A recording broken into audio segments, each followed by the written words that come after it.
has now been called to order. We will have the invocation by Mr. Scott, which will follow immediately with the pledge. Please stand. Father, we thank you tonight for the honor to stand here before you. And as a governing body, Father, we thank you for the authority which you've given, which only comes from your Son, Jesus Christ. As this first meeting of the year goes, Father, we just ask for the understanding and the wisdom that we need to be able to do your business. And tonight, Father, we ask for a special blessing over our president and our vice president that have served so great this year, Father. And this year we ask that you would bless our new president and vice president as well, Father, with wisdom and understanding. And all things that we should do should be unto you as your word is commanded. In Jesus' name we pray. Amen. Amen. Amen. Please face the flag, please. I pledge allegiance to the flag of the United States of America and to the republic for which it stands, one nation, under God, indivisible, with liberty and justice for all.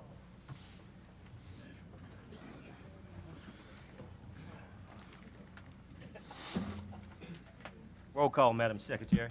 Sir, Mr. Andrepont? Here. Mr. Brain? Here. Mr. Collins? Here. Mr. Farnham? Here. Mrs. Griffin? Present. Mr. Hassan? Here. Mr. Landry? Here. Dr. Mackey? Present. Mr. McMillan is out of town this evening. Mr. Scott? Here. Mr. Spell? Here. Mr. Stelly? Here. Mr. Sias? Present. Mrs. Trimmy? Here. And President Guidry. Thank you, Madam Secretary. We want to welcome everyone here tonight, and we're glad to see all of you here tonight because we feel this is a very important part of what we do as elected officials and governing the Calcasieu Parish and also the city of Lake Charles. But I just want to say tonight, this is a very special meeting for me because this is my last meeting of the year. And I just want to say, Francis, boy, you got to love him. I just want to say to, first of all, just taking a point of personal privilege, I want to say to staff, what an outstanding job that you guys have done in helping me this year. And there were some times when there were places where I needed to be that people notified me on time and got me there. And I just want to say a special thanks to a guy that's sitting in the back of the room with the red sweater on, Mr. Jason. What an outstanding job, Jason. Thank you so much. And I just want to say also to the staff, we've got one of the best staff here, guys. Let me tell you, whatever it is that we need, whatever it is that they're going to do, they're going to take care of it in a timely manner. And we just couldn't ask enough of you guys as for the things that you guys do. And we just want to say here tonight, I personally thank you so much for your work. And there's another little young man that I want to kind of send a thanks out to that I think has done an outstanding job here with us. And that's my parish administrator, Mr. Brian Bean. Brian came on the scene after replacing Mark, who's been a legend here for 34 years. And I can't say enough for you, Brian, for your character, for your honesty, for your fairness. And I think that that's one of the most things that we all look for in anybody that we look to as a leader. And I can honestly say that you've done a great job in all of those areas. And from me to you, we look forward to working with you many, many years down the road. And to my jurors, what can I say? I tell you what, I've just about visited every last one of you guys' districts. And I tell you what, everybody had something nice to say about me in those 14 districts, except for one. Except for one. That was Mr. McMillan's district. He was still telling folks he was the president. But you got to love him. But he's not here tonight, but I love him like a brother. And I just want to say to everybody here tonight, it's really been a pleasure. And if we can do anything to make the quality of life for you guys here in Calcasieu Parish better, this is why we sit here every Thursday, is to make sure that we can do that as elected officials. And I just want to say that it's been a blast. And if ever you guys need anything from me, please feel free to call. And I just want to say again, it's really been fun. And thanks a lot, guys, for your patience. We're going to move on to item number 5.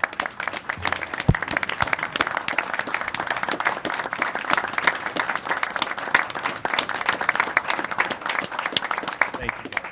Vice President. Thank you, guys. And, you know, for me to do all of this, and, you know, there's another guy that has to be my partner in crime.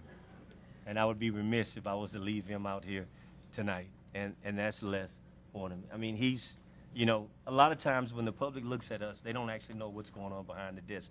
But we've got a list, which we call as a cheat sheet, of all the jurors. So when anybody motion or second something, we actually write it down. And when we first started off, I would look to that list and it would be empty. So like, who did what? Who said what? Who went? So as we got on, I say, Vice, I say, when any kind of emotions, if I can't see it or hear it, write it down for me. And we got real innovative with it. We've got the names drawn out to where we just put a number besides what we do and stuff. So we first class here at Calcasieu Parish. I just want to say that. But thank you so much, Les, and you did an outstanding job. And, you know, there's a bright future for you here in politics, man, in Calcasieu Parish. I can honestly say that. And I know I'm going to get ringed if I don't mention these next 3 girls in my life who's probably dressed me every Thursday. I don't tell you guys that, but you guys say, Kevin comes dressed pretty nice to the meetings and stuff like that. Well, there's a reason why, and that's because of my 3 girls that are in the back. And I asked that they would please stand. My 3 girls. These are the 3 girls in my life. And I love them. Thank you guys so much. We figured somebody had to be dressed. Moving on to item number 5, election of president for the police jury for the ensuing year. Mr. President, I'd like to nominate Mr. Guy Brame. Second. I have a motion by Mr. Landry for nomination of Mr. Guy Brame and a second by Mr. Tony Stelly. Is there any discussion? Move to close nomination. Close nominations. Item number 6, Mr. Guy Brame. Hold on for just 1 minute. Item 6, No, the new. need to go ahead and go through that one. We got to go through that one? Okay, any other discussion? Any objection? Hearing none, item number 5 passes. We didn't want to scale like that, Guy, but I wanted to just kind of give you a little bit of a surprise there.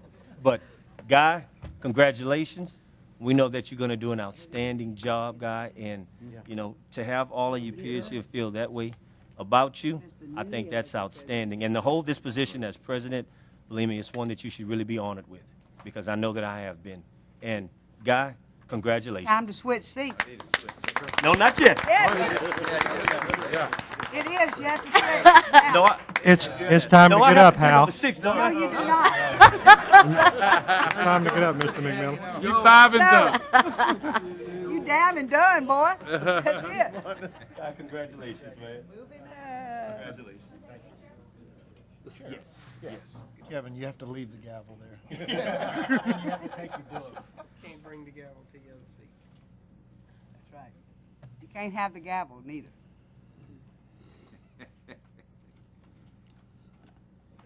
Congratulations, Thank Guy. you, Kevin. See, I told you.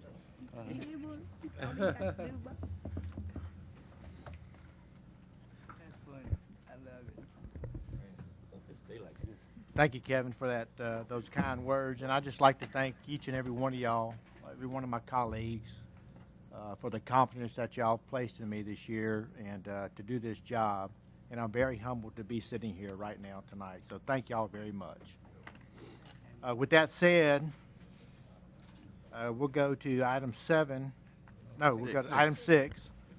And I need a motion for vice president. Mr. President, I'd like to place in nomination Mr. Shannon Spell for Vice President. Okay, I have a motion and a second for Mr. Spell being vice president. Do we have any discussion? Any, Move to close nomination. Second. a motion to move to close nominations. Any discussion? Any opposition? Hearing none. Congratulations, Mr. Spell. All right, Shannon.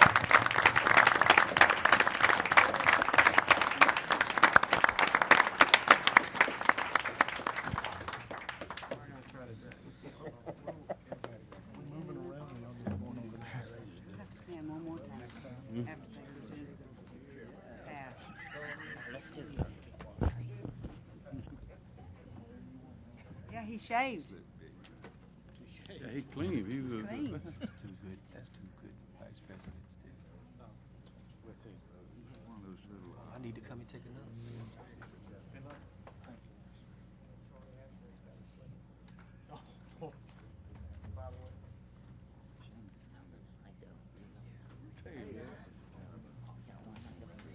This be your one. This be your one time in the hood. Okay, we'll move on to item 7 for presentation of plaques to immediate president and past vice president. Okay, it doesn't matter. Okay, Item 6.5. Mr. Kevin Guidry, would you come up here? And I'd like to present this plaque for being president of the police jury for 2010, and I just want to say congratulations. You did a great, outstanding job. I don't know if I can have all the words that you always came up with. You'll do fine. But I will. Well, you did a good job. Thank you. Thank you.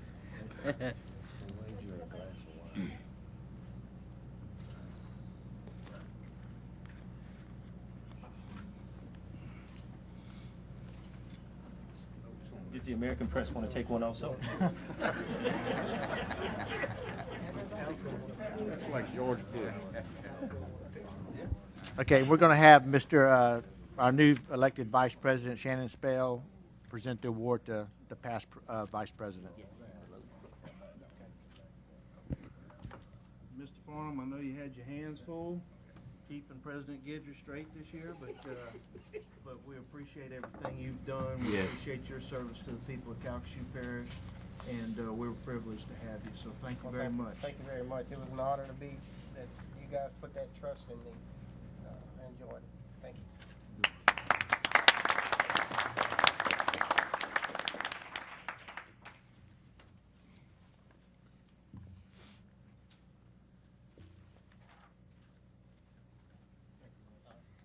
Yeah, Les, thank you. Okay, before we move on to item 8, I'd just like to recognize my family that are here tonight. My wife Paula, my mom, and my youngest daughter Brianna. My other 2 daughters would love to be here, but they're in Fort Worth, Texas. That's where they live. So, but I'm glad y'all are here tonight. It means a lot to me.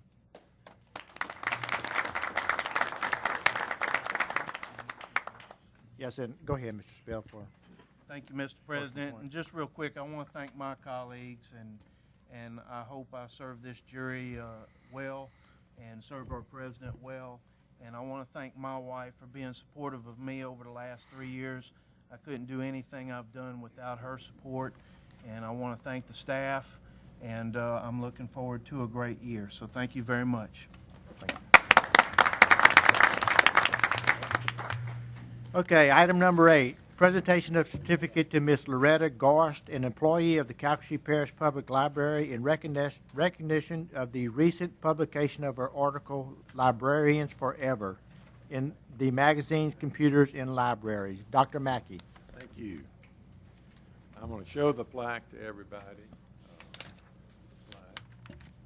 We're going to.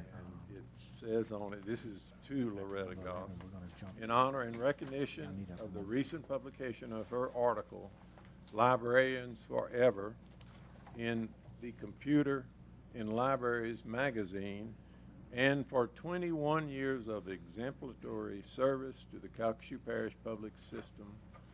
She's always at the meetings. Appreciate her being there, and we are so happy that you've been with us so long, and we're very proud of the library, and we're proud of all the employees. Well, thank you. We're very pleased, and we know we have a wonderful library with wonderful resources. Our staff is excellent. Our facilities are first rate, and of course, the people of Calcasieu using the libraries are the best of all. Thank you. Thank you. We'll see. Bye-bye. I'll be there. I want to let you. I'm not going anywhere. Here we go. About 80.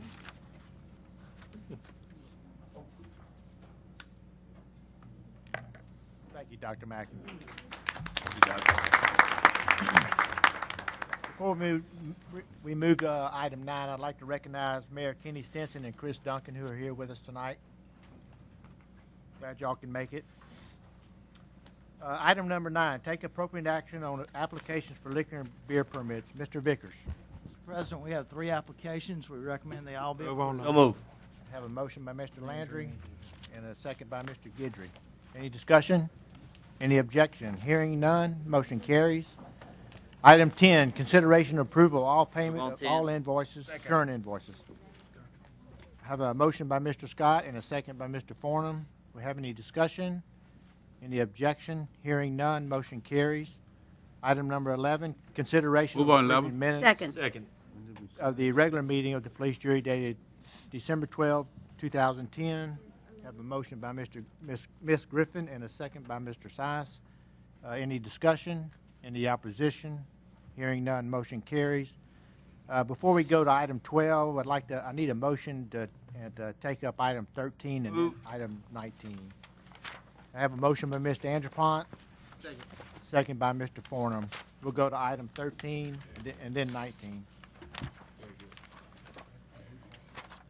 Item number 13, consideration of adopting a resolution in support of retaining the southwest and south central areas of the state within the same congressional district when the decennial reinforcement of congressional representative districts is conducted. Representative Danahay. That was a lot of big words for me there at the end. Thank you, Mr. President, and it's an honor to first address you as Mr. President. Thank you, Mr. Danahay. Thank you for letting me be here tonight. Kind of give you an idea of what we're requesting in this resolution. The U.S. Census was just taken, of course, and from those numbers, we have found out, as we predicted, that Louisiana will lose one congressional district. We're at 7, we will go to 6. Currently, there's about 638,000 people per district. That will go to 755,000, about 755 per district. What the situation is that as it is now, the 7th district encompasses Lake Charles, Lafayette areas. The complex things are going to change. We're going to lose a district. Now, what happens when we lose a district, and what district we lose determines what happens to Calcasieu Parish. Currently, right now, you have 2 districts in North Louisiana, District 4 and 5. You have the 7th district, and you had the 3rd district. The 3rd district encompasses the Houma, Thibodaux area, Morgan City area. That district, it was the old Charlie Melancon district, which is now Jeff Landers district, that was just sworn in. There was talk of population loss in various places. We don't know exactly where that loss is taking place. Many predict it's going to take place in that 3rd district from Hurricane Katrina effect and Ike and Rita. That's a possibility. Also in North Louisiana, there's been some population loss that's taken place there. Now, the House and Governmental Affairs Committee Chairman and the Senate Governmental Affairs Committee Chairman both reside in North Louisiana. The Senate Governmental Affairs Committee Chairman has made the emphatic statement that he would not see a district that would encompass Monroe and Shreveport. So therefore, they're going to try to preserve the 2 districts in North Louisiana. If they do so, they're probably going to have to expand their big district boundaries to capture enough new population into those districts to make them whole. There was talk about the possibility of creating a new coastal district that would encompass all the coastal parishes of Louisiana. I'm not sure how that's playing right now. I'm not sure what that actually means as a coastal district. However, we know that we're going to have to do away with one of those districts. The problem comes is that whenever you start pushing those districts out in North Louisiana, they're going to have to come south because they go from the Arkansas-Louisiana border down. If that's the case, there's a possibility that we might be able to be put into the Shreveport district. We are emphatically against that. I have spoken to Congressman Bustani on many occasions. He has told his colleagues that Calcasieu was off limits, that it would remain in his district. However, those 2 governmental affairs committees will be the ones drawing those lines. And so I happen to serve on the House and Governmental Affairs Committee, also with Brett Guyman. Representative Guyman also serves on that committee. So we do have representation on that committee. Of course, we don't know how it's going to play out. We don't know the numbers exactly just yet. We do have a total population number in Louisiana, which is about 4.5 million, which was a 1.4% increase, but not enough to keep the congressional district. So our concern is that we will be placed in a different district other than we are now. We have greater common interest with the Lafayette area as compared to the Shreveport area. So that's why I'm asking for the resolution tonight, as I have asked for all the governmental bodies in Calcasieu Parish as well as Cameron Parish, because they could be affected by this also. So that's the emphasis of the resolution, and I'll be happy to answer any questions. Thank you, Mike. Do we have any questions for Mr. Danahay? I would move that, do as Representative Danahay said, that it is adopt a resolution supporting the Second. recommendation. Second. Okay.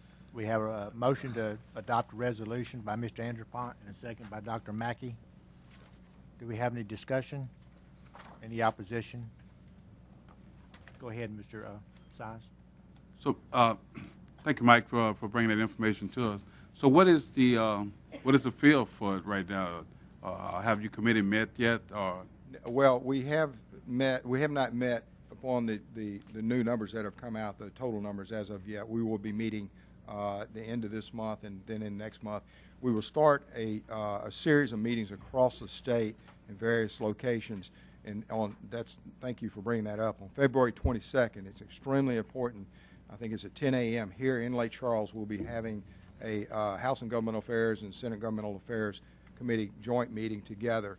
It's very important we get as many as elected officials as well as the public out there at this meeting to express our feelings about where we need to be in the congressional district. So thank you for bringing that up. Yeah. Also, I see that it's a House and Government Affairs Committee and also a Senate. So do we have to have a consensus on both? Can the Senate overrule the House? Or, how does that? Typically what happens is well, in the congressional, no. We're going to agree to it jointly is what's going to happen. Okay. On the legislative side, the state legislative side, the Senate does their business and we do our business, and we agree to leave each other's plans alone. So the committee works in conjunction with each other? Yes. Okay. Yes. All right. Well, now, I must say that our plan, once it's developed, will be sent to the U.S. Justice Department for pre-clearance, and at that time, if there's any objection to it, they'll take that up at that time. But like I say, it's important that we be a part of that process. And on February 22nd, we get as many people there to express our views on this. Okay. Thank you very much. Ms. Griffin. Thank you, sir. Mr. Danahay, again, thanks for being here. In reference to sending the final decisions to the Department of Justice, what reasons would they have to object? They look at various things.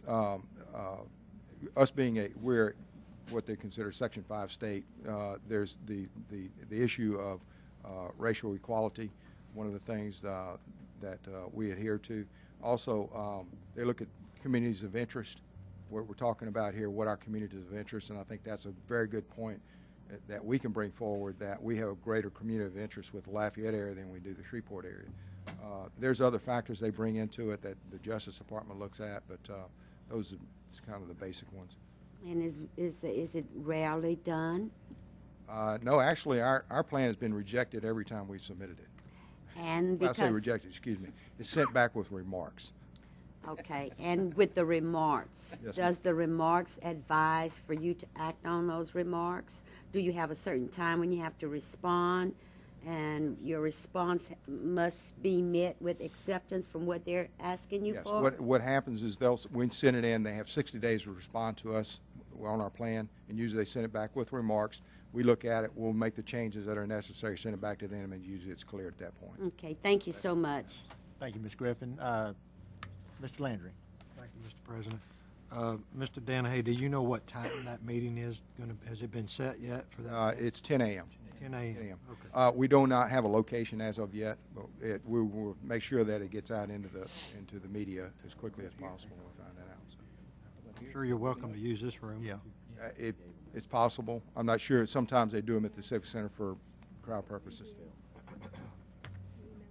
Thank you, Mr. Landry. Dr. Mackey? I was up at a convention in Shreveport probably 7 or 8 years ago, and I was coming back home, and I was getting confused on which highway I was supposed to get. I pulled into a filling station, brand name filling station in Shreveport, and asked how to get to the road for Lake Charles, and the question was returned to me as, where is Lake Charles? So that's what we're dealing with. Good point. Good point, Dr. Mackey. And make sure your wife gets you a GPS too. Thank you, Dr. Mackey. Any other discussion? Mike? Thank you very much, and like I say, we look forward to having y'all's input in the future on this. Okay. Thank you. Thank you. We voted on that, didn't we, Mr. Vice President? Yes, sir. Okay, now we're going to move to item 19. Consideration of adopting a resolution approving a cooperative endeavor agreement between the police jury and the Louisiana State University Ag Center Department of Ag Economics for the purpose Move of on developing 19. Second. a model set of tools and outreach strategies for Calcasieu Parish and other coastal parishes in the state. I have a motion by Mr. Andrew Pont and a second by Ms. Griffin. Mr. Bean. Thank you, Mr. President. I wanted to take just a minute here and explain this and have Dr. Fannin come up with LSU in a minute. This is a great opportunity for Calcasieu Parish, and it's worth taking a minute to explain it. A couple of years ago, I met Matt Fannin at one of our parish administrative official conferences, and we had some good conversations, and he's very familiar with parish government, does a lot of work with parish governments, knows our issues and challenges. And since Hurricanes Katrina and Rita, they have been working a lot on helping parishes prepare for storms.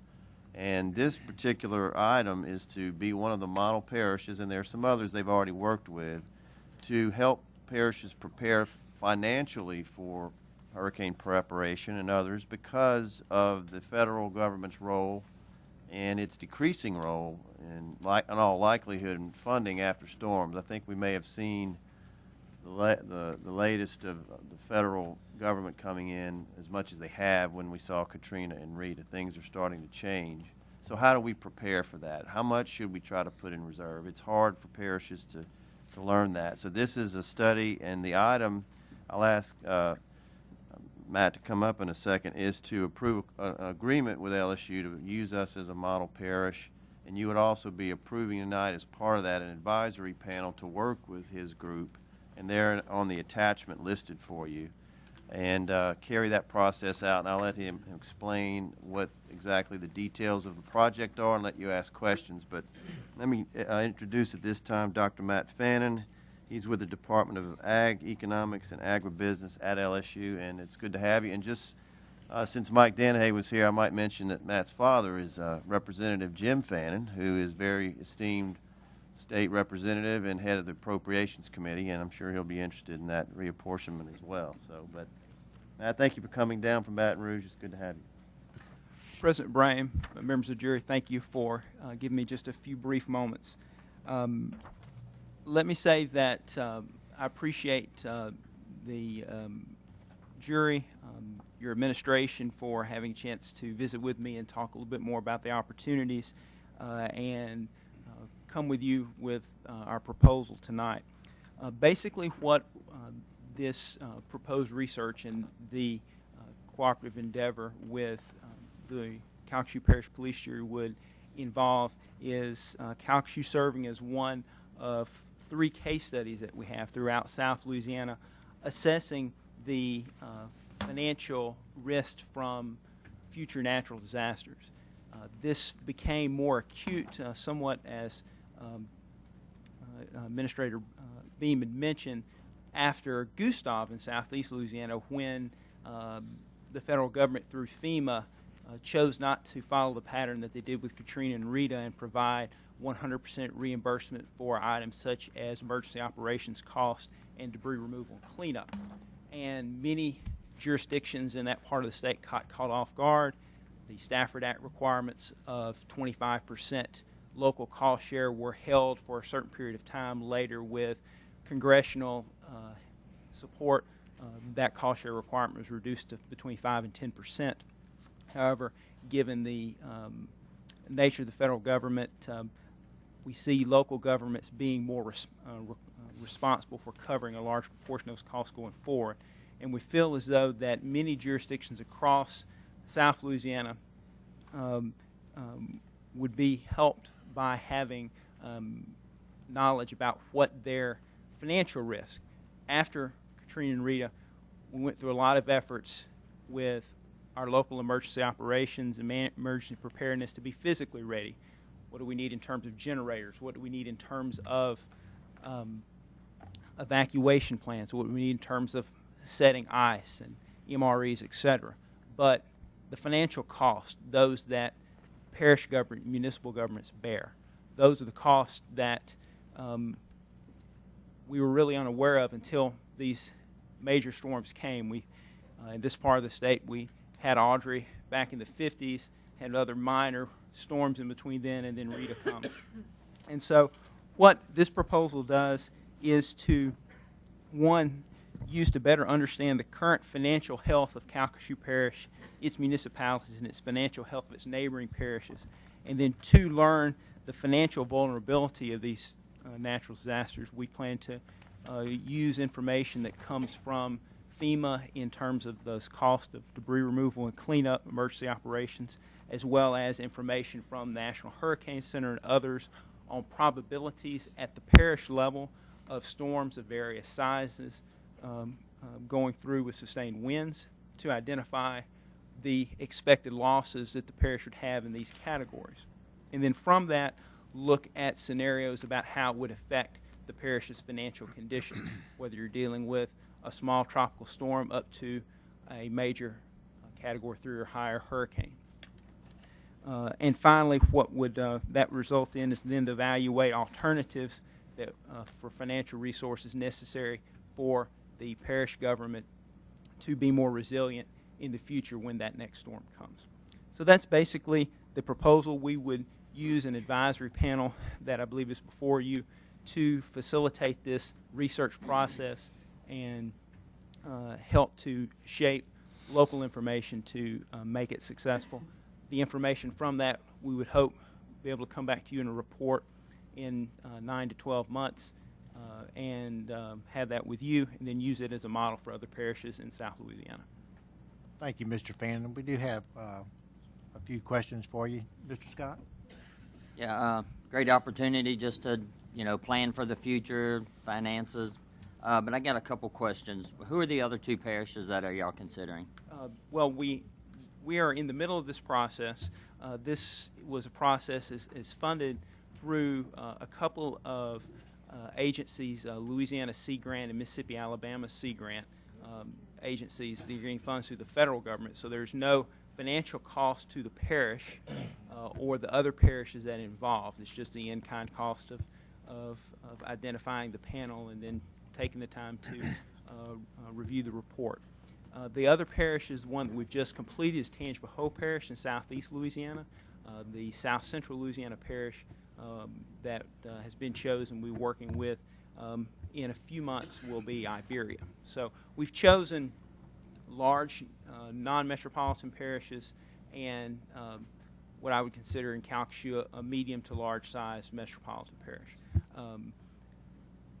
Reasons being is that it's difficult to prepare for a St. Bernard type instance. Okay, I mean you can't prepare financially for what that would happen, but you can prepare financially for most anything somewhat smaller than that. And so we wanted to look at parishes in different parts of the state impacted by different storms in the last couple of decades and evaluate that. So, all right. Well, that's one of the best answers I've ever had because I had 3 other questions, and you've answered all of them. So I appreciate that.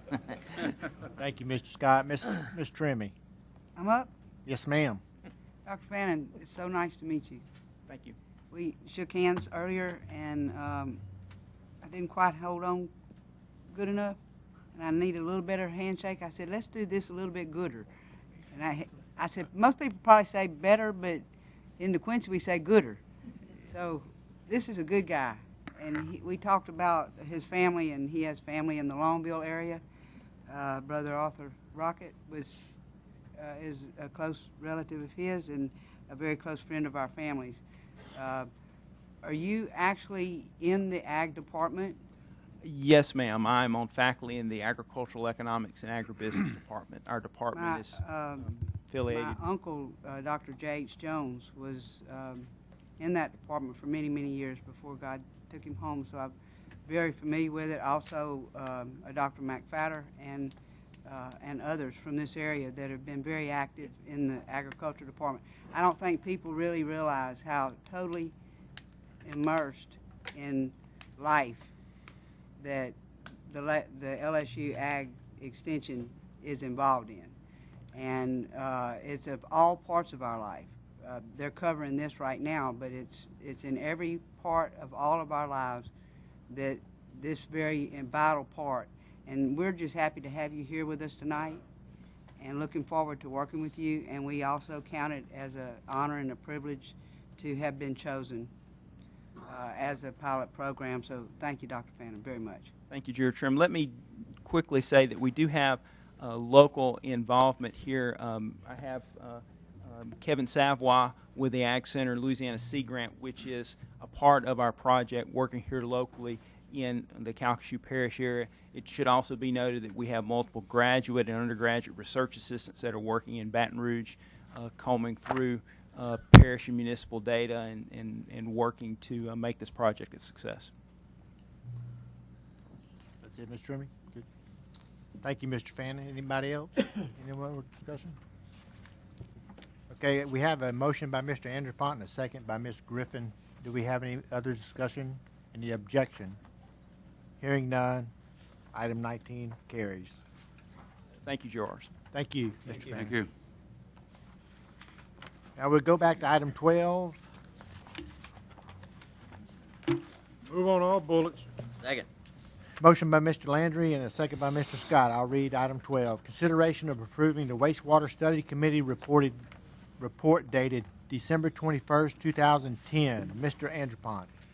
Thank you, Mr. President. Members of the jury, if I could, let me set the stage. There were actually two presentations made that night, one by Richard Meyer and his partner with the new firm, Kenny Faraci, and also Wes Crane.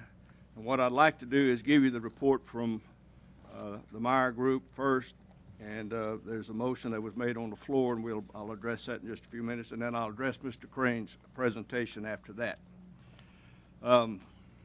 Richard Meyer came first and addressed the wastewater committee in the first part. The second part was by Mr. Kenny Faraci. We were informed in the presentation that 10 key items on the parish-wide wastewater facility plan. It was recommended and it was presented that areas in wards 1, 3, and 4 were found to be favorable for the development of centralized wastewater systems. It was recommended also that we adopt an ordinance called the Stop the Bleeding Ordinance, and there was some discussion on that. They also informed us that a new firm between Meyer and Associates and Manchek Consultants was being formed called the Affinity Group. And in short, let me just tell you that the presentation was an implementation plan rather than a survey. We're through with all the studies that have been conducted over the years. What I'd like to do now is read to you the motion that was made on the floor for the full body to consider. The committee recommendation would need to be accomplished through a resolution approving of entering into a contract with Affinity Engineering Group Incorporated for the purpose of conducting the wastewater implementation plan as outlined in their presentation to the committee. So at this time, we are requesting that the police jury pass a resolution accordingly. And I present that to you on the floor, and I would put that in the form of a motion as chairman of the committee. Second. Okay. Mr. President. Yes, Mr. Hanson. We have a motion on the floor. I'd like to ask that this be separated in the two different reports that Mr. Anderpont is about to present. I'll change it. We'll just take that one out. Okay. Thank you. Yeah. Well, the second part has nothing to do with the first part. That's what I wanted to say. Yeah. So you That's withdraw why I your made the motion, motion. Mr. Landry? at this Well, time. Okay. all bullets, He so- withdrew his okay. motion, so. That's fine. Okay. Except that there was a formal motion made on the floor at the committee meeting for the presentation of recommending the firm that I mentioned earlier, the Affinity Group. Okay. So however you want to proceed with that's fine. Okay. So we're good there now? We are good. Mr. Landry, you did withdraw your motion?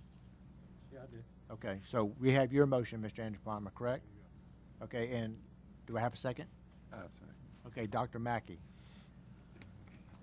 Okay. Let's vote on this and I'll give you the second. Okay, do we have any discussion on that motion? We do have a speaker on this item. Yeah, and let me just tell you that Mr. Meyer and Mr. Faraci are both here tonight in case there are any questions that need to be asked. Okay. I guess I'll go ahead and call up Mr. Charlie Atherton, and then we'll vote on that motion. Charlie, just please state your name and address for the record.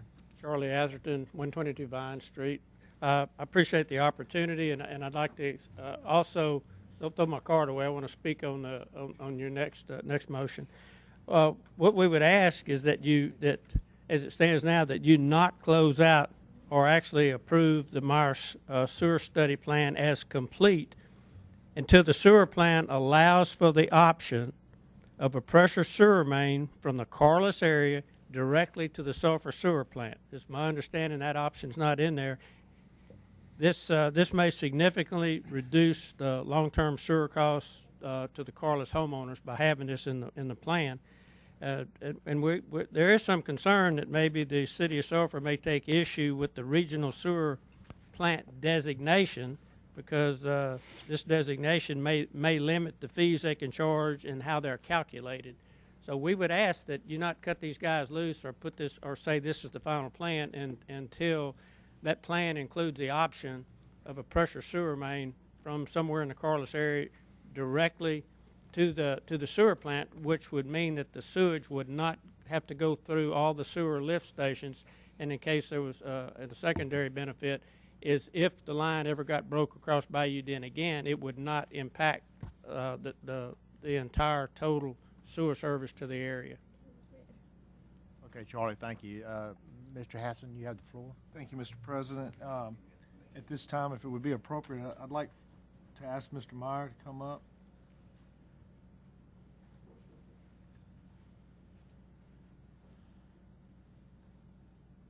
Reason I'd like for you to just comment on this, because I mean, we didn't have any details of how lines were brought in or whatever. Is that finalized in this proposal, or is this something that y'all were going to be developing with in the talks with the city? And let me first answer the first part. Mr. Meyer, if you would, just state your name and address. Richard Meyer, Meyer and Associates, Sulphur, Louisiana. Thank you, sir. You got that executive summary report. There were summary maps in there. Mm-hmm. Staff has detailed map volumes. What Mr. Atherton is referring to, there are preliminary plans for conveying wastewater from the Corliss area to, in fact, the Sulphur Regional Plant through a transport system, some of which is pressure, some of which is gravity. But that's in there. That's conceptual preliminary. The next phase is developing the actionable implementation plan that would firm that up. Some of that might be more pressure, maybe less gravity, whatever. But there is a definitive collection plan in the Corliss area in 3 study areas, I believe, that ultimately that waste is conveyed through both gravity lines and lift stations and pressure mains to major existing trunk sewer on Bayou Den Road, which would go down to that plant. That's an engineering recommendation based upon 2 things: cost and environment. And the next step, there's a significant scope item in the next step that we recommended that Affinity presented, Mr. Faraci presented, and he's available to present that. I'll do a little sketch plan on it. One part of that was getting into discussions, detailed scoping discussions with the municipalities, not just Sulphur, but every municipality just about, to develop intergovernmental agreements and understandings and trying to negotiate a position to, in fact, implement that on a reasonable user charge basis where you're buying capacity or you're adding capacity, one or the other. But it's going to be done through a mutually agreed to formal process of intergovernmental meetings, and that's how that would be handled. Yes, Mr. Hammond, go ahead. So regardless of which way that would be part of the negotiation of what we're trying to accomplish with this. Right. That is a big scope item in the implementation phase that Affinity presented, and that was with the city of Sulphur. I think we list every one in there, in particular Benton, DeQuincy, Sulphur, and Westlake, and Lake Charles. And our first part of that is based upon the plans that are in this map volume. We'd sit down, for example, with the Sulphur administration, your administration, and work out, this is a concept plan. This is the math and the cost, and this is the environmental sensitivity reasons for doing that. And hopefully you reach a effective resolution of that through you either acquiring space, an existing trunk line that was sized for those service areas. I did it. And you it's going to cost money, but it's going to be cheaper to buy capacity where there's excess capacity, and in some cases you're going to have to build capacity. And that's what this next step is going to do for you. The same situation applies with Lake Charles and a new plant they just built down on Tank Farm Road. It's designed to be expanded four or five times its current capacity. And the Westlake Group has facilities from Westlake all the way through Sulphur down to they go into the Sulphur facility. And that's the concept. And I would say simply again, the basis for that is cost and the environment. Both of these facilities were permitted with the thought in mind that water quality is one of the objectives here. And that was the driving objective for the city of Sulphur 25 years ago. Just for clarification, does the plans allow for the waste in the Corliss area to go to the Bayou Den gravity lines without going through the existing city of Sulphur lift stations? Yeah, no, it doesn't go into the city's lift stations at all. Okay. Yeah. I just want to make sure that option is there. There's portions of that. Let me just correct a little bit of that. Stuff immediately south of Sulphur could go through what we call the Arizona station and the Highway 108 stations. That's possible. They're sized for that, though. And that's final engineering type stuff. Right, but the long range cost that's going to cost the people and the operability, the people may be better served if the far south Corliss area has its own pressure line that goes, say, for lack of a better word, down 108 as a small pressure line to the gravity feed on Bayou Den where it picks up at Port Ag. So No, I want to make sure that option is there. No, that's the final engineering process, and it could very well be that way. Ultimately, you hope to implement the most cost-effective solution of conveying the wastewater to a plant. Right. And I it just may don't be want through that configuration. This isn't you're not adopting a final configuration. Okay. You're adopting conceptual engineering concepts that have to move through a series of phases. Okay. Thank you, Mr. Myers. Mr. Bracci, would you have anything to add? Unless there are any further questions, I think Richard explained it. I just wanted to give you the opportunity. Thank you. Thank you. I appreciate it. Thank you, Mr. Atherton. Thank you. Okay, we do have a motion and a second. Motion by Mr. Dupont and the second by Dr. Mackey. The motion is to approve notice to proceed for Affinity to execute an implementation plan. Am I correct? That's correct. Okay. Is there any other discussion? Any opposition? Hearing none, that motion will carry. I need to finish my report. Oh, I'm sorry. Go ahead, Mr. Dupont. The second phase was the presentation by Wes Crane from our own people here. He touched on inspection, presentation of inspection options, mechanical system update.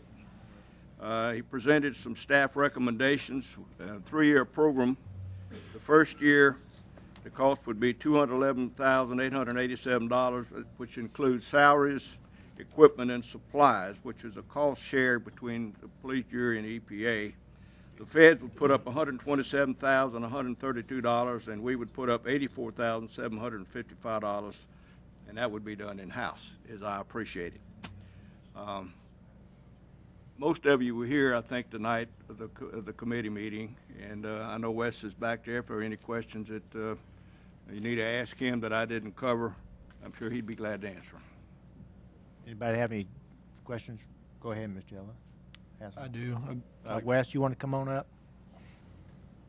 State your position with the jury. Motion. Can I get a motion to discuss? I so move. Okay, I have a motion and a second to discuss. Wes Crane, Assistant Director of Development Planning Department.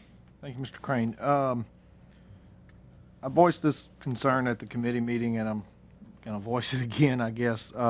we're about to send inspectors out, and I hate to use this term, but I feel like we're kind of throwing the public to the wolves. Right now, we estimate about 40% of the 30,000 systems are not working correctly. Is that right? Yes, sir. Okay. An average cost, whether it's to replace a motor, to pump it out, I think we heard from $700 up to $1,700 to pump a system out. Well, about $300 to pump it out. About 300. Okay. I just want to feel comfortable that we're giving the people some direction to go with this when we tag it red and they have to get it fixed. This is an area that very, very small number of the public know anything about, and they're going to be at the mercy of whoever comes out there. Are we going to give them any guidance whatsoever on? Oh, absolutely. Part of the requirements under the grant, the EPA grant, is that we do advisory type, and acknowledge to the public what we're getting ready to do and how we're going about doing it. So that's part of the program. We have to do that. We have to notify them. Okay. I guess the point I'm trying to make is that 4 out of every 10, and this is just a very conservative estimate, 4 out of every 10 houses will be red tagged. So we're going to be getting a lot of calls that, I'm having to spend $1,000. Where do I get that money from? I think we're going to have a room full of people too. So we need to be prepared for what we're about to take on. That's all I have. Thank you, Mr. Hassan. Mr. Scott. Yeah, Wes, I'm not so concerned with the 4 out of 10. I'm kind of looking at, right now we're not saying we are going to start inspecting because we're waiting until we get the grant in hand. That's correct. But number 2, what do we wait till 8 out of 10 before we start making a move towards this? We've talked about this since I've been here for 3 years, and I've seen things go forward, but I don't want to run into now I have to make a hard decision, and we have to do something. The government is going to force us to fix the sewer problem, and then it's going to be shoved down the people's throat at way more cost than right now free inspections for 3 years. And it's just like your car. You have to get an inspection sticker. You can't speed. It's your property. You have to keep it up for the sake of the parish that we live in. So if people want to call me, my phone number is 475-1023. I'm willing to help out in any way I can. I'm willing to point them in the right direction. But we have to move forward in the sewer department. We have to. Thank you, Mr. President. Mr. Stelly. Wes, if it's determined that the sewer system is required of pumping, where is this product going to go? Where does the guy who pumps it out, where does it go? Where does the waste go?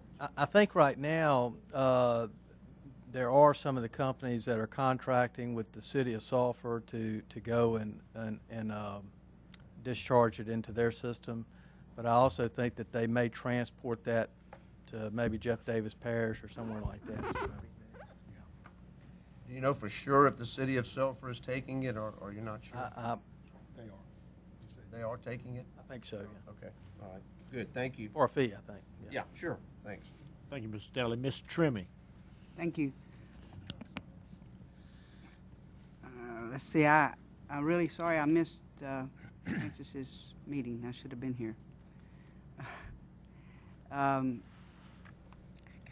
Once the grant is done and the inspections begin, is there a certain, or is it just at random, or as people complain, or is it complaint driven, or is it every single house in the unincorporated area, 28, well, how many houses do we have in the unincorporated area? Close to 30,000 homes?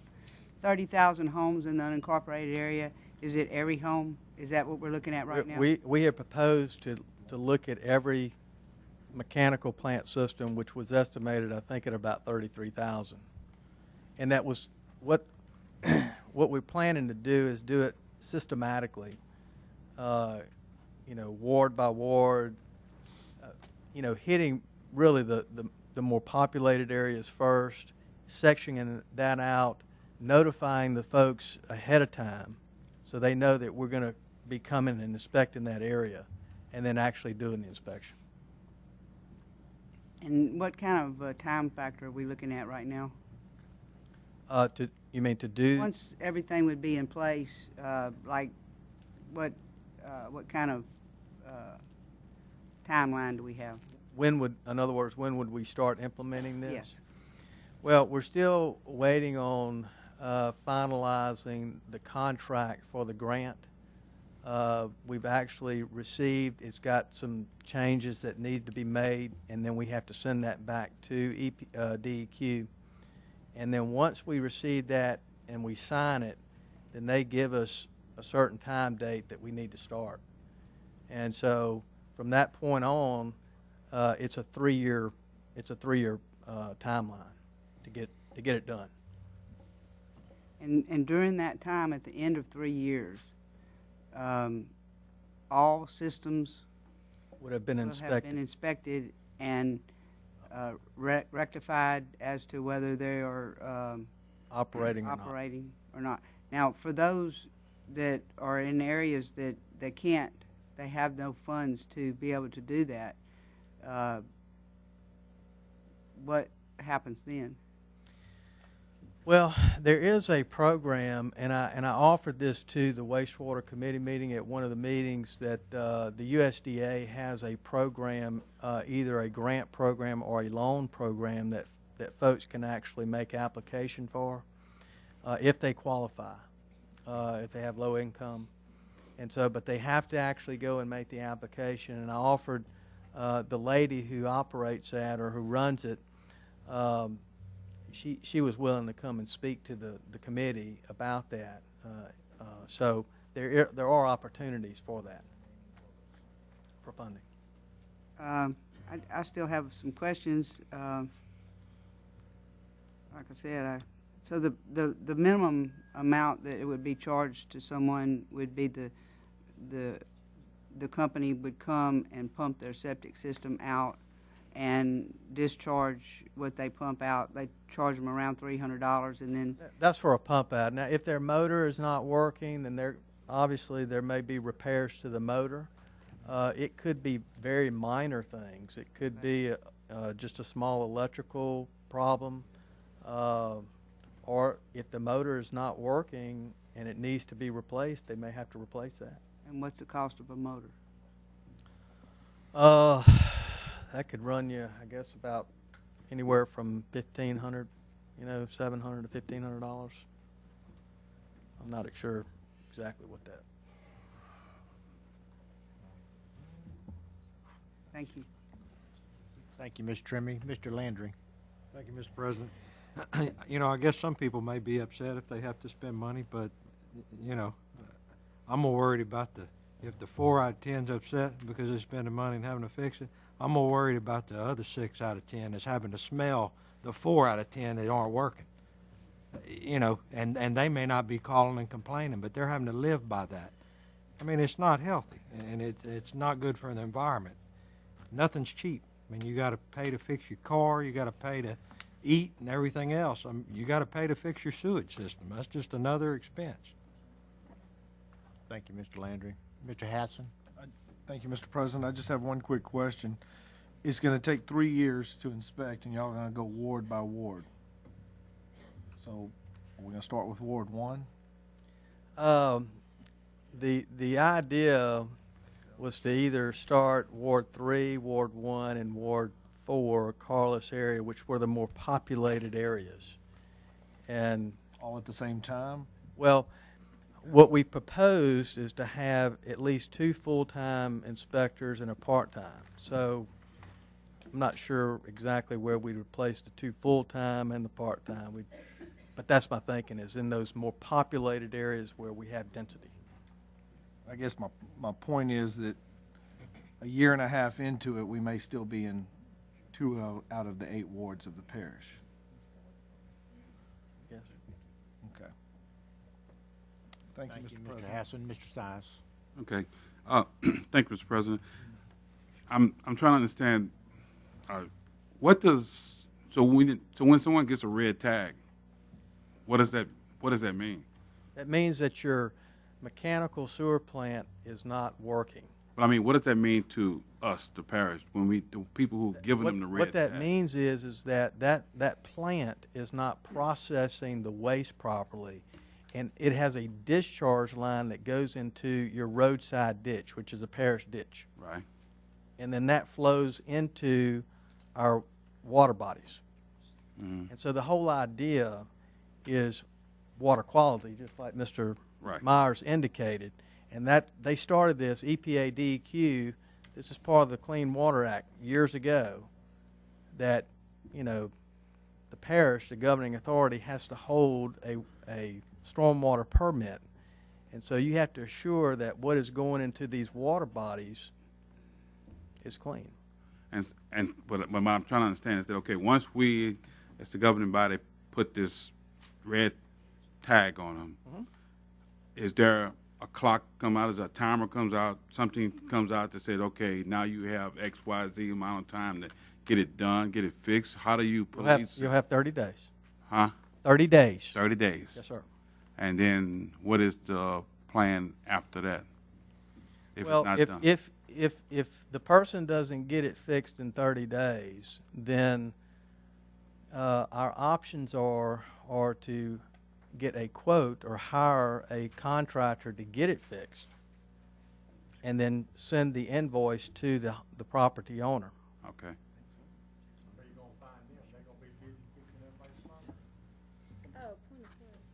What's that? It's out of order. He's out of order speaking. He can't. Oh, okay, I'm sorry. Okay, so that's, all right. So that was my question. So after. It's just like. We give them 30 it's- days, then after that, then we take upon ourselves, we take care of the problem, and then we build them. That's correct. But a house cannot just sit with a red tag for forever and nothing's being done. No. Okay. Thank you. Mr. Size. It's very similar to your grass cutting ordinances and your junk ordinances. Okay. It's the same sort of concept. Thank you very much. Yeah. Mr. Farnham. Thank you, Mr. President. That was a good question on the timeline on getting it fixed, and we're not going to cut them off. We're going to fix it and move on from there, and then bill them. And if they don't pay it, it goes on their tax roll, right? That's correct. They don't pay the invoice, then a lien is filed on the property. Next question. Out of these 33 or so thousand units that we have, or houses out there, how many do y'all expect are the old septic type, the non-mechanical septic type systems that nobody's ever changed them to a mechanical? Do y'all expect to see a lot of that? That's a good question. I'm not sure. I don't know what that number would be. And what's the protocol on if you find that? Well, those systems are closed systems, so there's no discharge to the ditch with those systems. And there's no kind Those are of backing up in their house. nothing in place that's going to make them change to a mechanical system when you run across those kind. The only way that they may be required to do it is if their septic system is not functioning properly and their sewer rising up out of the ground and they can't fix it or something like that, then they may have to go to another type system. Okay. Thank you, Mr. President. Mr. Angelpont. Thank you, Mr. President. I'm just wondering if we are at a crossroads here, or have we given permission to staff to move forward with his presentation he made at the committee meeting the other night, or do we need to put a motion on the floor to allow them to proceed? That I'm just concerned. I don't remember a motion being made. Mr. Bain. Thank you, Mr. President. No, tonight it was simply to report what y'all heard at the committee, what we anticipate, and it really depends probably on what Wes is able to work through with that DEQ grant. But I believe the timing will be, we would ask the committee, wastewater committee, to reconvene either by January 20th meeting or maybe Public Works at the end of January and at that point, make a recommendation whether to go forward. So I don't think we were seeking any action tonight on that item. Well, my reason for asking the question, I didn't want to leave it open-ended, you know, and some misunderstanding. So you answered the question. Thank you, sir. Thank you, Mr. Enspont. Thank you, Mr. Bean. Mr. Scott, you still have some? Yeah, Mr. Crane, you know, I like to be fair. I know this jury and the parish, we want to be fair and we want to help people. It's not about imposing something upon them.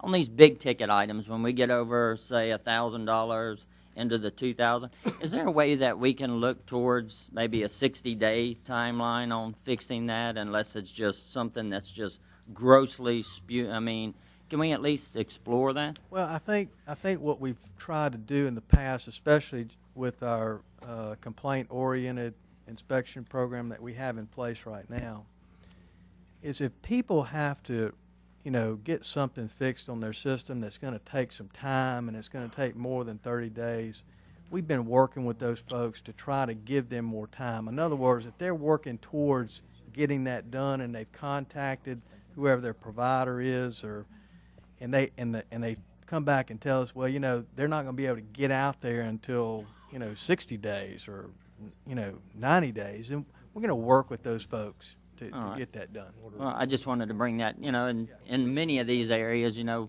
the staff does work with people that are having a hard time. That's right. As long as you're working toward progress, then progress is We're going to give them rewarded. an opportunity. Absolutely. All right, thank you. Thank you, Mr. Scott. Any other discussion? Oh, go ahead, Mr. Sorry, Bean. Mr. Brame. Kathy reminded me that when Mr. Landry withdrew his motion, we actually are going to still need a motion to receive the report. I have that right here. Motion to receive the report on the remaining bullets. Can I get him? I thought Mr. Anderpont had put his report into another motion itself, and then the whole report was received. Are we receiving just his report, or are we? We already voted on that. Yeah, I think he already motioned. Mr. Anderpont already motioned on that, right? We need a motion for the second phase, I think, to receive. Which is this right here. So do I have a motion? Yes. Okay. Okay, Mr. Landry in a Yeah. second. Mr. Sias. Is there? Yeah. Better. I just Go have ahead, one Mr. question, Skelly. Mr. President, if you don't mind. Yes. All the local people who have vacuum services, are they all allowed to go to Sulphur and dump that discharge? I believe so, as long as they pay the fee. I would think they would be. Okay, so everyone who's vacuuming is allowed to go and dump in I think Sulphur? so, if they Okay, pay the fee. all right, thank you. Okay, any other discussion?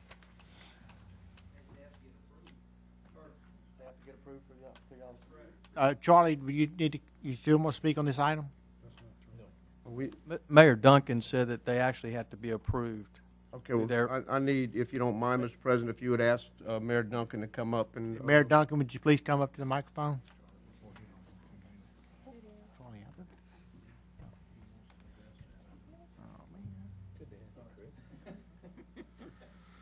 Mr. President, if you don't, could I? Yeah. Yes, go ahead, Mr. Stelly. After he identifies himself. Chris Duncan, Mayor of Sulphur. Hey. Chris, what is the approval process for that? First of all, you have to have your occupational license. There's one other particular license. Don't hold me to this, okay? That you have to acquire, and then you have to actually come and fill out some forms with the city to authorize the dumping. Okay, Because this facility's out on Bayou Den Road, and it has a camera system on it, and we monitor who actually goes out and dumps 24 hours a day. It's open for dumping. We have a lot of haulers in the area that actually come out and dump, and I can provide you with a list of those if you're.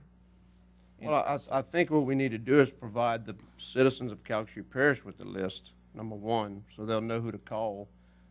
And I would advise everyone before this inspection starts is to start looking at your system and have someone look at it, and if it needs to be pumped out, pump it out now as opposed to waiting for. Correct. You know, which they should have been doing, but anyway. You know as well as I do, Mr. Stelly, well, one of the comments we were talking about is supply and demand. Is there enough operators to handle this in the area? When you have all these motors that need to be replaced, is there enough supplies? You're looking at a 30-day time frame.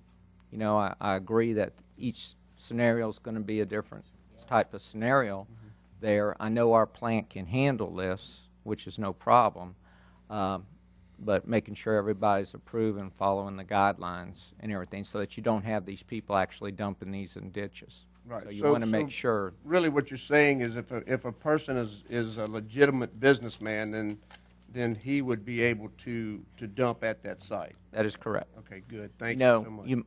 one other thing, Mr. Stelly, when you start this, you have people that all of a sudden get into this type business. Right. So we got to make sure that they're all legit. Absolutely. And everything. Good. Thank you. Thank you, Mr. Stelly. Chris, we have Mr. Hassan would like to address you. Thank you, Mr. President. Thank you, Chris. And you might not be able to answer this, but I think this is going to lead into what Mr. Atherton may bring up in just a second. Is the city of Sulphur the only municipality that has a sewer plant that allows for that dumping? I want to say in our area, in Calcasieu Parish, that is correct. Okay. I'm not totally for sure on that question. All right. Thank you. Thank you, Mr. Hassan. Anybody else for Mayor Duncan? Thank you, Mayor, for being here. Charlie, do you still want to address the? Okay, come on up, please. State your name again and your address. Charlie Atherton, 122 Vine Street. Of all the many, many years that we've had sewer discussions, I would have to say this is the most refreshing discussion I think I've heard from this jury relative to wastewater, because as Mr. Hassan led off, it's all of a sudden we're very appreciative that you're looking at it to the impact, the financial impact to the homeowner, and trying to give them some options and remove roadblocks and make the services that they need more readily accessible. Just like Mayor Duncan pointed out, you know, supply and demand. You may or may not have enough supplies there. The one question I would like to have heard asked of Mayor Duncan was, what is the cost, you know, to dispose of 1,000 gallons or whatever? But my point is, I'm very appreciative that you're now looking into the financial impact to the individual homeowner.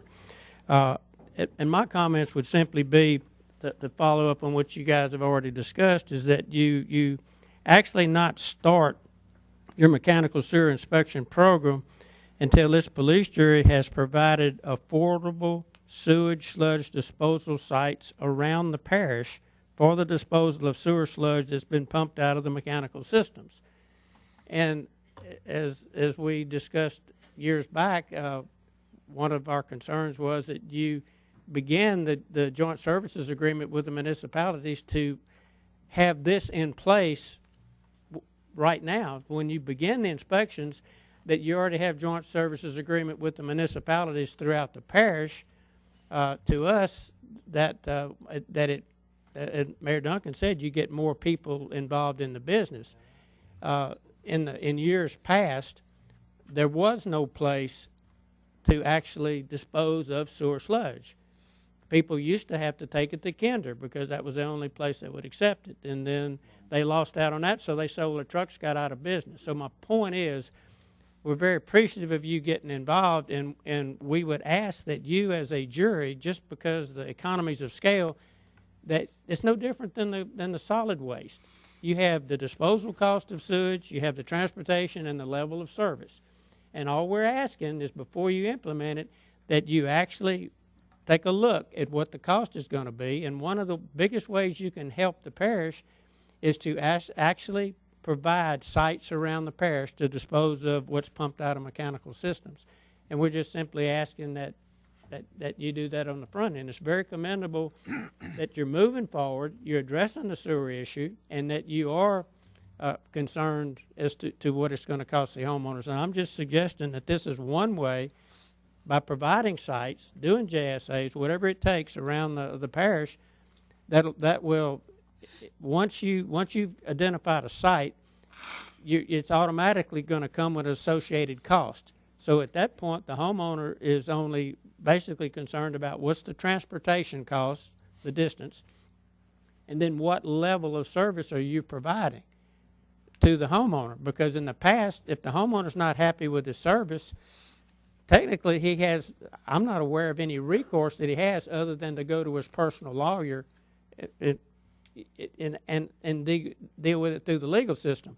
If you're mandating this, then if for some reason there's something or the homeowner's not comfortable with the level of service, he should be able to contact the parish and say, you're mandating this, this is what happened, but what is my options or recourse to address the failures or the shortcomings in the service, or even possibly any damage that may have been done in the process. So again, I really appreciate you guys digging into this, but I would ask that until you individually know all the answers to all of the questions that you know you as a homeowner have, we would just ask that you delay it. We're not trying to stop it. We're just asking that you do what you can to assist the people and make this affordable. And actually, sewer is one thing that knows no age, no class, no social bound. Nobody wants to have to suffer sewer problems, whether it's backing up in your house or it's your neighbors or what. Everybody wants to address it. The concern is just what you're just talking about right now. It's the unknown. When I pick up that phone and I call one of 2 or 3 people that only in that business, then I'm at the mercy of whoever I may call, and I have nowhere to go if something doesn't work out, and which is basically what you're talking about tonight. So again, I appreciate your time and your concern in dealing with this issue. Like I say, this discussion has been very refreshing tonight, and I do appreciate it along with everybody else. I'll be happy to answer any questions. Anybody have any questions for Charlie? Mr. Trimley? No, my question was not actually to Charlie, but you bring up a really good point as to what we could do in order to not make it as oppressive, and that the people would have a chance of us being able to guide them in the right direction in a better way that would lead possibly to even less cost. Yes, ma'am. The people are looking for leadership, not light and heat and pressure and problems. They're looking for leadership, and we're appreciative of you providing that leadership. Well, that's what we have to do, right? Isn't that what we're here for? And, you know, I feel like you make a really good point, and I really don't know how to address or implement that, but that would put us, I think, as the parish, even though we've been looking at all this, it's all come to a head now, and now it's a way that all of us up here are going to have to say, we're either going to do it this way or that way. And one way sends out one message, and the other way sends out a kinder, gentler message. And I kind of agree with you, Charlie, that the kinder, gentler message don't really set us back any. It just gives us a way of approaching the people in a better way that I can see. And I really like what you're saying. Thank you. Thank you. Similar to solid waste. Thank you. Thank you, Mr. Trimley. Mr. Hassing. Thank you, Mr. President. Charlie, you want to come back to the mic, please? Mr. Hassing. I wanted to just clarify something. When you're talking about joint service agreements,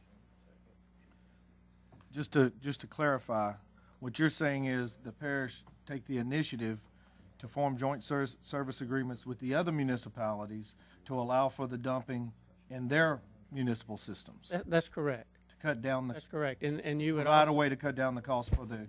Right. And for the public. Yeah. Right. And right now we have one place to dump. Right. Which could possibly that's overload their system. That's my understanding. One place to dump, and I don't know what the cost is, but the economy of scales, you may even be able to negotiate cost. I haven't. Well, and that was the next point I was going to make, and this is for Wes and Brian. If y'all could just look into this, we have solid waste pickup, and maybe this is not maybe this is an apples and oranges, but in my mind it seems like it's similar. We have solid waste pickup in Moss Bluff that's handled by a couple of different contractors, but the parish facilitates a, I think what the term you used was a level of service that's provided there. So maybe we could look at something similar into the pumping out of systems. Now, when it gets to the aerators, the motors, and all of that, that goes a little beyond anything we can regulate. I'm not asking for further government regulation by any means, but some way that we can protect that homeowner and it become a little bit more of a level playing field.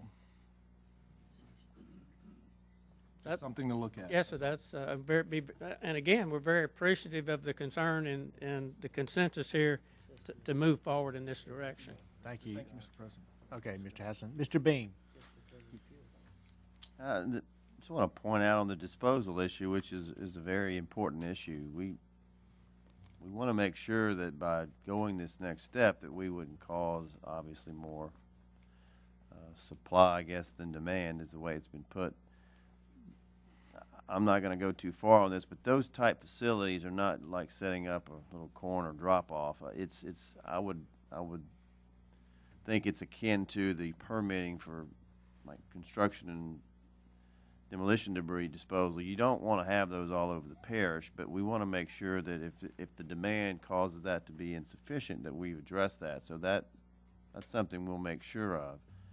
The other thing, and I just feel compelled to say this, that you as a jury have been thinking of the homeowners since you've been looking at this for the past 3 years. Everything that's been proposed, everything that y'all have given us the go-ahead on, has been with the homeowner in mind. The 3-year plan does not charge a penny for any of these inspections, and it's going to cost.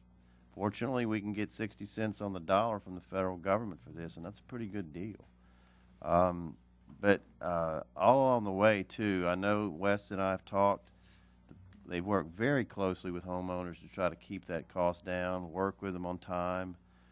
So that is not something new that has just come out. You have been looking at this and considering this the whole time. And I think there's a lot of cost savings. I will say, too, that so far that you already have been having a complaint-driven system, as you know, in place. And very few people have had any issues. Most of them, like we know, just didn't realize they were broken. They're willing to fix them. And I do believe it's a good point. If there's a costly one, that let's work with them on the timing. But you have untreated and undertreated sewage going into ditches, which goes into the rivers, and it's a very key environmental issue that will only get worse if we don't do something. That's 33,000 homes. And this is an issue all across certainly the state. So for what it's worth, we're all struggling with that. But it's new territory, but it's something that it only gets more of a concern the further we go along. Thank you, Mr. Beam. Mr. Scott? Yeah, Brian, you're exactly right. This is about homeowners every time we meet on every issue. It's not ever anything about but people. And when we start talking about just the pump out part of it, capitalism has a way of working itself out in competition. If there's only 2 or 3 companies going to be doing it now, they're going to get more money. But I would suggest you call 2 or 3 people and price it out just like you do if you're going to do anything else. But as government, if we just continue to own you're only allowed to charge this much money, you're only allowed to have this much money, then it'll be like other things. And why should I be the best at what I'm going to do if I can only make so much money doing it? Competition will work itself out, but there are maintenance plans you can get on with some of these sewer guys. You can call them ahead of time. So let's take a little ownership as individuals of our homes and start seeing what we can do to make sure that our home is provided for, that our family's provided for. But let business take care of business, and let's stay in the public safety and the security of the people instead of trying to mandate everything that's going to take place if we do something. Thank you, Mr. President. Thank you, Mr. Scott. Okay, with no further discussion, I just asking, is there any objections? Hearing none, that motion will carry on the remaining bullets. Move now to item 14.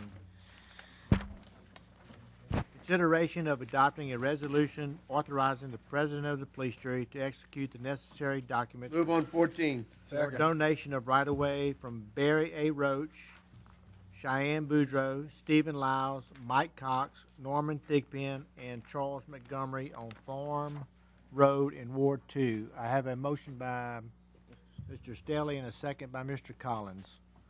Is there any discussion? Any opposition? Hearing none, motion carries.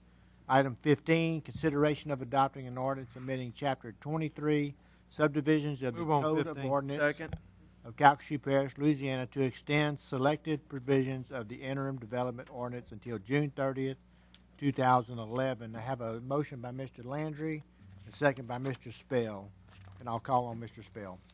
Thank you, Mr. President. I just briefly, I had asked staff to take a look at a possible extension of a modified version of the IDO, which is basically taking this and extending this. But what I'd like to do is I'd like to have Ms. Wallace summarize to the jury so my colleagues would be able to discuss. And It did pass, Mr. Spell. I think we could probably move on to the next item. that's okay. If my colleagues would prefer to forego Ms. Wallace's summary, I have no I think objection. we have a motion, a second on the floor that was, Okay, we'll go ahead, just vote on the. he's vote whipping on- a dead horse. We've all read it. Vote on the motion in a second, and we have any other discussion? Any objection? Hearing none, that motion will carry. Jennifer, thank you. Thank you for coming up. Okay, we'll move to item 16, consideration of adopting a resolution approving an agreement Move on 16. Second. between the police jury and the town of Iowa for the purchase of a fire truck utilizing the Gustav Ike Community Development Block Grant funds. Have a motion by Mr. Stelly, a second by Mr. Scott. Is there any discussion? Any opposition? Hearing none, that motion carries. Item 17, consideration of adopting a resolution Move on 17. approving a Second. consolidated and revised cooperative endeavor agreement between the police jury and various taxing authorities in Calcasieu Parish regarding the process by which any adjudicated property sales are to be handled by the police jury. I have a motion by Mr. Anderpont and a second by Mr. Sias. Any discussion? Yes. Go ahead, Mr. Sias. What's new about this? Who do we? Go ahead, Mr. Smith. The original document was amended several years ago, and then there is a proposed third amendment. So what I did was I just took all three of them and just made one new document, and the only thing different about it is there was an ambiguity in the original document. If property is sold and the money is sent to the sheriff's department, and they distribute all the taxes to the taxing entities for whom the lien was filed, and there is an excess, question, what happened to the excess? By operation over the years, it was returned to the police jury. But the document was a little unclear. We met with the sheriff's department. We've got an agreement from everybody. That's the way it's going to work, and that's in this new document. It was just to clarify what was an ambiguity. So you say the excess is going to go where? Back to the police jury. Back to the police jury. And that's in accordance with law. Okay. The new adjudicated statute 2011, I believe, says that. 47:2011. Thank you, President. Thank you, Mr. Thank you. Sias. Any further discussion? Any opposition? Hearing none, that motion carries. We'll move to item 18, consideration of adopting a resolution approving a cooperative endeavor agreement between the police jury and the state of Move on Louisiana 18. Department of Veterans Affairs for the continued funding of a portion of the local Veterans Affairs Office. Second. Have a motion by Mr. Sias and a second by Mr. Spell. Is there any discussion? Any opposition? Go ahead, Mr. Angepont. I don't know if it's a proper time to, thank you, Mr. President. I don't know if it's a proper time to bring this up, but since we are talking about the VA thing. You know, there's discussion again about trying to locate another VA office, clinic, I should say, not office, in the area. One in Jennings, one in Alexandria, and one in Beaumont, as I appreciate it. I was just wondering, it was brought up to me this morning that maybe we should adopt a resolution asking whoever to consider Calcasieu Parish as being the site for the next clinic. If that's in order, and if it's not, then I'm doing what I was asked to do. Mr. Bean. I believe there's some confusion on, there's actually a clinic that's been allocated or scheduled, well, I shouldn't say scheduled, authorized to be in Calcasieu, a clinic. The challenge has been the federal agency that's working on that has all of these guidelines about square footage and so forth. Frankly, it's a bureaucratic issue. But they've committed to that, and Congressman Bustani has been behind it greatly. I believe you may be referring to whether they get a hospital in the region or not. Now, that's obviously a bigger challenge and issue, but a clinic will get done. Whether a VA hospital or a branch of that is in this area, that would come later. That probably would be appropriate at the time, but if it's okay with the jury, I'd ask that we check into that and bring back something that we could give you a little more meat to it, and then if you need to support it, then we can do that. Well, the main thing I wanted to do was just put it on the table, and if there's a merit to it, fine, we pursue it, and of course, you're more abreast of it than I am. I'm just doing what I was asked to do. Thank you, Mr. President. Thank you, Mr. Anspont. Without any further discussion, is there any objection? Hearing none, that motion will carry. We are going to go to item 20.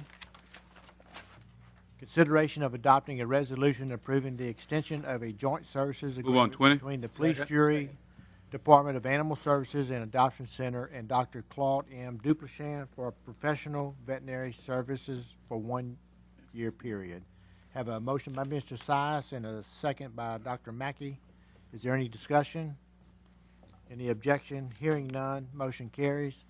Item 21, consideration of adopting a resolution approving the renewal of a joint service agreement between the Police Jury and the City of Lake Charles for joint use, maintenance, and operation of Calcasieu Emergency Response Training Center. A motion by Dr. Mackey and a second by Mr. Stelly. Is there any discussion? Any objection? Hearing none, motion carries. Item 22, consideration of adopting a resolution authorizing the parish administrator to negotiate the terms and conditions of a lease agreement for office space on a certain portion of the third floor of Magnolia Building. I have a motion by Mr. Farnham and a second by Mr. Guidry. Any discussion? Any objection? Hearing none, motion carries. Item 23, consideration of adopting a resolution approving the submittal of a grant application and any revisions thereafter in an amount of up to $250,000 to the U.S. Department of Justice Bureau and Justice Assistance to implement and strengthen juvenile justice, mental health, and substance abuse collaborations. I have a motion by Mr. Collins and a second by Mr. Sias. Any discussion? Any objection? Hearing none, motion carries. Move to item 24. Move on 24. Consideration of adopting a resolution approving a cooperative endeavor agreement between the Police Jury and Ward 4 Fire Protection District Number 4 for the transfer of a 2002 GMC 3/4-ton pickup truck. Have a motion by Mr. Farnham and a second by Mr. Scott. Is there any discussion? Any objection? Hearing none, motion carries. Item 25. Move to defer for 60 days. Take appropriate action to fill a vacancy created by the resignation of Mr. Gavin Abshire as a member of the Board of Commissioners of Gravity Drainage District Number 8 of Ward 1. Have a motion by Mr. Spell to defer for 60 days and a second by Mr. Guidry. Is there any discussion? Any objection? Hearing none, motion carries. Item 26, take appropriate action to fill a vacancy created by the resignation of Mr. Michael Marceau as a member of the Board of Commissioners of Ward 1 Economic Development Board. Move to approve Second. Representative Guyman's recommendation. A motion by Mr. Spell and a second by Mr. Scott.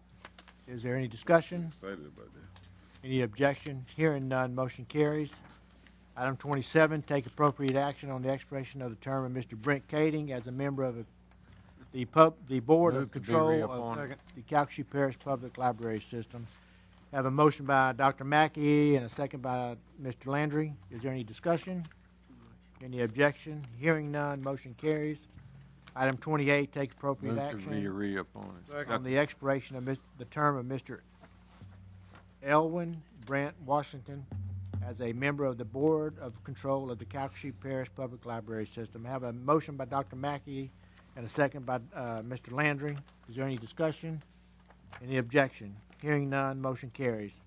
Item 29, take appropriate action on the expiration of the term of Mr. Ethan Miller as a member of the Board of Commissioners of Ward 6, Fire Protection District Number 1. Yes. Ms. Trimming. Actually, Mr. Miller is serving an unexpired term, and now it's expired. He is Mr. McMillan's appointment. I would like to reappoint Mr. Miller. I feel like Mr. McMillan would want to reappoint him. He's made a great board member, Second. and I'm assuming that he would like it that way. So I'm going to do that. Okay. Thank you.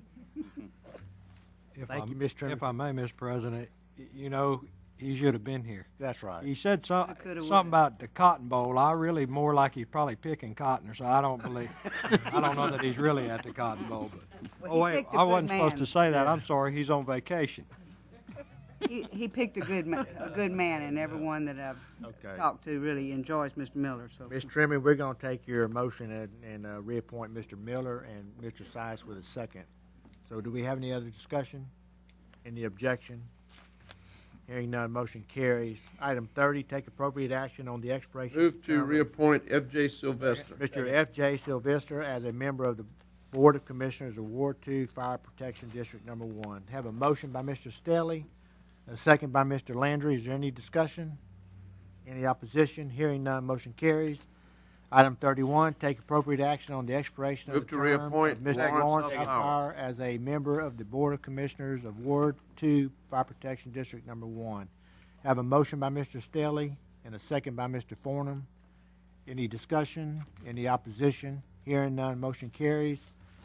Item 32, take appropriate action on the expiration to of the term of reappoint Ms. Karen Nealons as a member of the Board of Commissioners of Ward 2, Fire Protection District Number 1. I have a motion by Mr. Stelly and a second by Mr. Landry. Any discussion? Any opposition? Hearing none, motion carries.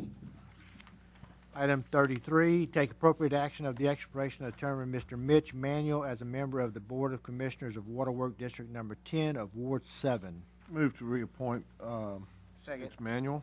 Have a second, motion by Mr. Hassan to reappoint and a second by Dr. Mackey. Is there any discussion? Any opposition? Hearing none, motion carries. Item 34, take appropriate action on bids received by the parish Move to accept purchase staff agent recommendation. Second. on December 29, 2010 for food commodities. I have a motion by Mr. Sias and a second by Dr. Mackey. Any discussion? Any objection? Hearing none, motion carries. We have agenda note. The staff recommends that the bid be rejected. That's what I motion. Oh, never mind. That's what the bid was. Okay, sorry about that. I mean, the motion. We'll go to item 35. Consideration of adopting a resolution approving a contract for architectural services between the police jury and Brissett Architects AIA for the plans and specifications related to the animal services building modifications Move. and the construction of a safe room. Have a motion by Mr. Size and a second by Dr. Mackey. Any discussion? Any opposition? Hearing none. Motion carries. Item 36, consideration of authorizing the parish purchasing agent to advertise for the following standard bid items for 2011. We're on 36. Have a motion by Mr. Fornum, second by Mr. Anderpont. Do we have any discussion? Any objection? Hearing none, motion carries. Item 37, consideration of adopting a Move on resolution 37. Second. declaring various movable assets in various parish departments, districts, and agencies as determined by the Division of Finance as surplus property and authorizing the disposal of said items to be sold as appropriate through the eGov auction, parish auction, or bid for private sale. I have a motion by Dr. Mackey and a second by Mr. Guidry. Any discussion? Any opposition? Hearing none, motion carries. Item 38, consideration of resolution declaring heavy equipment and vehicles of various parish departments, districts, and agencies as determined by the parish administrator or his designee as surplus property and authorizing the disposal of said items to be sold as appropriate through the eGov auction, parish auction, or bid for private sale. Have a motion by Mr. Collins and a second by Mr. Anderpont. Is there any discussion? Any objection? Hearing none, motion carries. Mr. Anderpont, point of personal privilege. It was relative to the VA clinic, and so that was discussed earlier. I appreciate it, though. Thank you, Mr. President. Thank you, Mr. Anderpont. Move we adjourn. Okay, we have a motion to adjourn. Second. We are adjourned.